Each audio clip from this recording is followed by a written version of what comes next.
మనోళ్ళేమో అసలు ఆవేశంగా పాకిస్తాన్ యుద్ధం ఈ గొడవలో ఉంటే రాష్ట్ర ప్రభుత్వం వాళ్ళ పని వాళ్ళు చేసుకుంటూ వెళ్ళిపోతున్నారు. సో ఈరోజు లైవ్కి వచ్చిన టాపిక్ ఏంటంటే అండి, వైజాగ్ అనే సిటీలో రిషికొండ, అది ఒక పనికిరాని ఒక కొండ స్థలం ఉంది. దాన్ని నీట్గా చేసి ప్రభుత్వానికి పనికొచ్చే రకంగా బిల్డింగ్స్ కడితే అది టూరిజం దాని కింద ఉన్నదండి. మళ్ళీ చేస్తే ఇదిగో ప్యాలెస్ కట్టుకుంటున్నాడు జగన్మోహన్ రెడ్డి అని, ఆయన సొంతగా కట్టుకుంటున్నాడు, దాంట్లోకి వెళ్ళిపోతాడు. ఇంకేముంది అసలు, ఇదిగో ఆయన కోసం ఎలా కట్టుకున్నాడో చూడండి అని చెప్పి నానా గోల చేశారు. గుండు కొట్టేశారు అసలు అని చెప్పి గోల. అది ఒక పెద్ద పవిత్రమైన కొండ, దాన్ని గుండు కొట్టేసి ఏదో పాపం చేశాడనే స్టైల్లో దాన్ని గోలగోల చేశారు. సరే అయిపోయింది. అప్పుడు బోల్డ్ మంది మేధావులు, అసలు ఒకడు కాదు ఇద్దరు కాదండి, అమ్మమ్మమ్మమ్మ, అసలు ప్రతి ఒక్కడు మేధావి. అసలు రిషికొండకి గుండు కొట్టడం ఏంది, సొంత దానికి వాడుకోవటం ఏంటి, అమ్మమ్మమ్మ మీకు దండవరా బాబు. అది అయిపోయింది. అదే వైజాగ్ ఏమండి, అదే వైజాగ్ వద్దాం. ద వైర్ అనే ఒక వెబ్సైట్, అది మరి పత్రిక నాకే తెలియదు, కానీ ఆన్లైన్లో అయితే నేను చూస్తూ ఉంటానండి. ద వైర్ దాని పేరు, మీకు లింక్ కూడా కావాలంటే నేను పెడతాను తర్వాత. దాంట్లో ఒక కథనం వచ్చిందండి.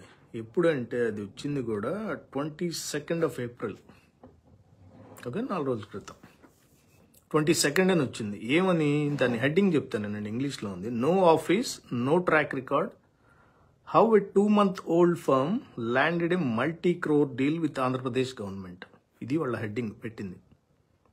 అంటే క్లుప్తంగా ఏంటంటే, ఆఫీస్ లేదు, ఒక ట్రాక్ రికార్డ్ లేదు, ఒక 2 నెలల క్రితం పెట్టిన కంపెనీ కొన్ని కోట్ల విలువ చేసే ఒక డీల్ ఆంధ్రప్రదేశ్తో ఎలా చేసుకోగలిగింది, అది వాళ్ళ హెడ్డింగ్. సరే అని చెప్పి నేను చదివానండి మొత్తం క్లియర్గా అది. సరే, ఇదొకటే కంపెనీ కాదు, ఆ కంపెనీ పేరు అంటే యుఆర్ఎస్ఏ, ఉర్సా షార్ట్ ఫామ్లో యుఆర్ఎస్ఏ. సో ఇదేంటంటే ల్యాండ్ ఈ ఒక్క కంపెనీకి ఇవ్వాల, టీసీఎస్కి కూడా ఇచ్చారు. ఓకే, టీసీఎస్కి ఇచ్చారు, టీసీఎస్తో పాటు ఈ కంపెనీకి కూడా ఇచ్చాడు, యుఆర్ఎస్ అనే కంపెనీకి కూడా. ఓకే, టీసీఎస్కి వచ్చేసి ఇది అప్రూవ్ కూడా అయిపోయిందండి. April 10th cabinet has approved land allocations. 10వ తారీఖు ఏప్రిల్న ఎలకాట్ చేసేసింది. అది క్యాబినెట్ కూడా అప్రూవ్ చేసేసిందండి. ఇది ఇప్పుడే జస్ట్ ఏదో పెట్టారు చేశారనేది కాదు. ఓకే, నేను ఆ డీటెయిల్స్ చూసి చదువుతున్నాను, అందుకని నేను వేరే ఫోన్లో కూడా చూస్తున్నాను. ఈ టీసీఎస్ అనే కంపెనీకి అండి 50,000 కోట్ల ప్రాఫిట్ అండి ఆ కంపెనీ చేసింది. 50,000 కోట్ల ప్రాఫిట్. సో ఆ కంపెనీకి ఇచ్చిన భూమి ఎంత అంటే, ఒక్క నిమిషం నేను చెప్తాను. ఆ కంపెనీకి ఇచ్చింది ఎగ్జాక్ట్గా చెప్పారండి ఇక్కడ.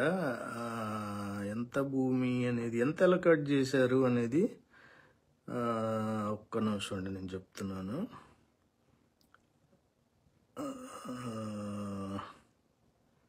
టీసీఎస్ వాళ్ళకి ఓకే 21.16 ఏకర్ ల్యాండ్ అండి. అది దాదాపు రౌండ్ చేస్తే 21 ఎకరాలు. ఎంత ప్రైస్ కండి, రూపాయి కూడా కాదు. మీరు రూపాయి అని గోల్ చేస్తున్నారు మన వాళ్ళు. రూపాయి కూడా కాదండి, అది 99 పైసలు. 99 పైసలకి 21 ఎకరాలు కట్టబెట్టారు. ఏది 50,000 కోట్ల ప్రాఫిట్ చేసిన ఒక కంపెనీకి. సరే, అదంటే పెద్ద కంపెనీ, పాత కంపెనీ, ఎప్పటి నుంచో ఉన్న కంపెనీ. ఓకే, ఇప్పుడు ఆ 21 ఎకరాలు దాదాపు 1000 కోట్లు చేసే వర్త్ ప్రాపర్టీ. అది ఆ ల్యాండ్ ఖరీదు వచ్చి 1000 కోట్లు టీసీఎస్కి ఇచ్చింది. సరే, ఇప్పుడు ఈ ఉర్సా కంపెనీకి వద్దాం. ఉర్సా క్లస్టర్స్, దాని కంపెనీ పేరు ఏంటంటే Ursa clusters limited company. Okay, దానికి అసలు ఊరు లేదు, పేరు లేదు, ఏం ఒక్క నిమిషం, అది కూడా నేను చెప్తాను, ఉండండి.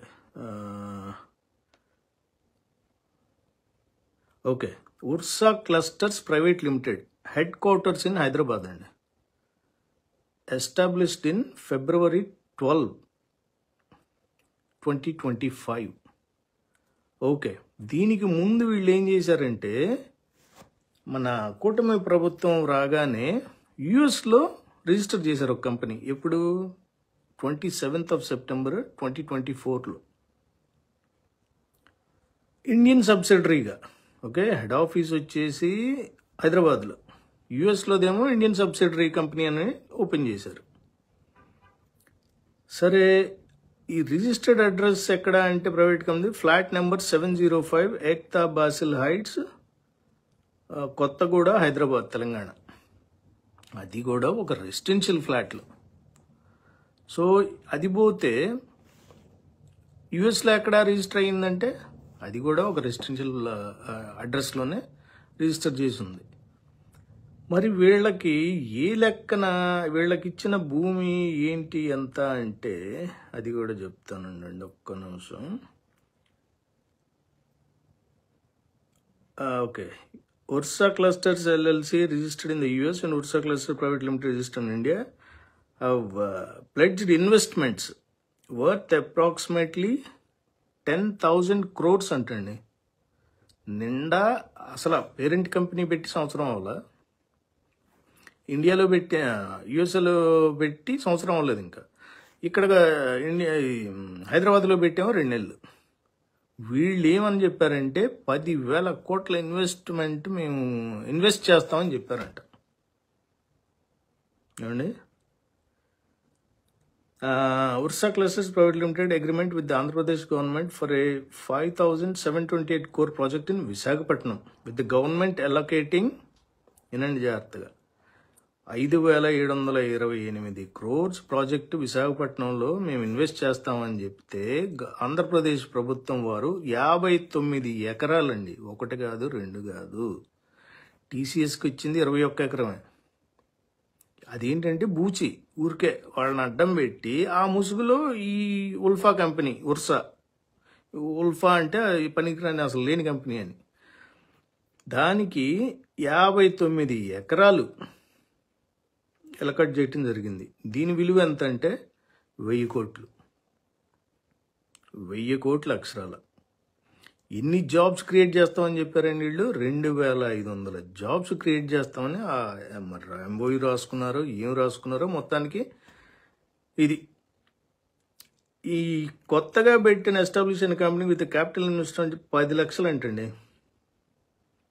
క్యాపిటల్ ఇన్వెస్ట్మెంట్ జస్ట్ 10 లక్షలు ఉందంట. దాంతో గవర్నమెంట్తో అగ్రిమెంట్స్కి ఎంటర్ అయిపోయారు వీళ్ళు. ఇదండి ప్రస్తుతం జరుగుతున్నది. ప్రభుత్వానికి పనికొచ్చే పని జగన్మోహన్ రెడ్డి గారు ఆ రోజు ఆ రిషికొండలో చేపడితే నానా గోల చేశారు. ఇంకేముంది, ప్యాలెస్ కట్టుకుంటున్నాడు, అది కట్టుకుంటున్నాడు, ఎక్కడి నుంచో తెప్పించేశారు, ఆ షాండ్లెట్స్, మార్బుల్, అసలు ఒక గోల కాదు. ఇప్పుడు వీటి మీద డిబేట్లు ఎందుకు పెట్టట్లేదు? ఏబిఎన్, టాల్కమ్ పౌడర్ గాడు, వంశీగాడు, వీళ్ళెవరు, ఇంకా ఈ సాంబిగాడు, ఈ మూర్తిగాడు, వీళ్ళంతా వీటి మీద డిబేట్స్ ఎందుకు పెట్టట్లేదు? అసలు మామూలుగా ఏమీ లేని దానికి ఆ జగతి ఏదో భూమిది ఒకటి ఎక్కడ ఉంది అంటే అసలు ఎంత ఒక 15 రోజులు కేక పుట్టించేశారు. ఏది అంత లీగల్గా ఉన్న భూమిని కూడా, లీగల్గా ఎక్వైర్ చేసిన భూమి మీద అసలు బోల్డ్ కథనాలు. మరి ఇంత ఫ్రాడ్ జరుగుతుంటే అసలు ఊరు పేరు లేని ఉల్ఫా కంపెనీకి 59 ఎకరాలు అదే వైజాగ్లో కట్టబెట్టారంటే నెత్తిన పెట్టుకున్నారు వైజాగ్ ప్రజలు కూటమిని. అమ్మో ఇంకేముంది, లేకపోతే పని అవ్వదని. చూడండి మరి ఇప్పుడు అక్కడేమో గుండు చేశారు మాకు రిషికొండను అన్నారు. ఇప్పుడు శటగోపురం పెట్టాడు. ఆ వైజాగ్ ప్రజలు నెత్తిన శటగోపురం పెట్టారు. 59 ఎకరాల వాళ్ళకి 21 ఎకరాలేమో ఎఫర్ట్ చేయగలిగి కొనుక్కునే శక్తి ఉన్న టీసీఎస్కి. ఓకే, ఇది ఒక ఎత్తు అయిపోయింది. ఈ పాకిస్తాన్ గోవాల యుద్ధం అది ఇది అని చెప్పి ఫేస్బుక్లో యుద్ధమే అసలు ఆల్రెడీ స్టార్ట్ చేశారు. ఈ సందిట్లో సడేమి ఇవ్వాలి ఎన్ని ఎకరాలు ఏమి ఇచ్చారో కూడా తెలియదు. ఇది జరిగింది ఎప్పుడో 10వ తారీఖు, వెలుగులోకి వచ్చింది 22న. అని చూడండి, అంతా అయిపోయిన తర్వాత ఇంక ఎవడేం చేయలేడు, అంతా అయిపోయింది, ఇచ్చేశారు. ఎవడేం చేసినా ప్రభుత్వాన్ని అడిగే పరిస్థితుల్లో ఎవడు లేడు. ఎందుకంటే మీడియా మాట్లాడదు. జనానికి తెలియాలంటే మీడియా మాట్లాడదు. దానికి గాను ఎవడి మీదో జగన్ షాక్, జగన్కి అది షాక్, ఇది షాక్, అండ్ అరెస్ట్ చేశారు, ఇంకోటి చేశారని చెప్పి డైవర్ట్ చేసి పరదబ్బి ఏదో చెప్పారు.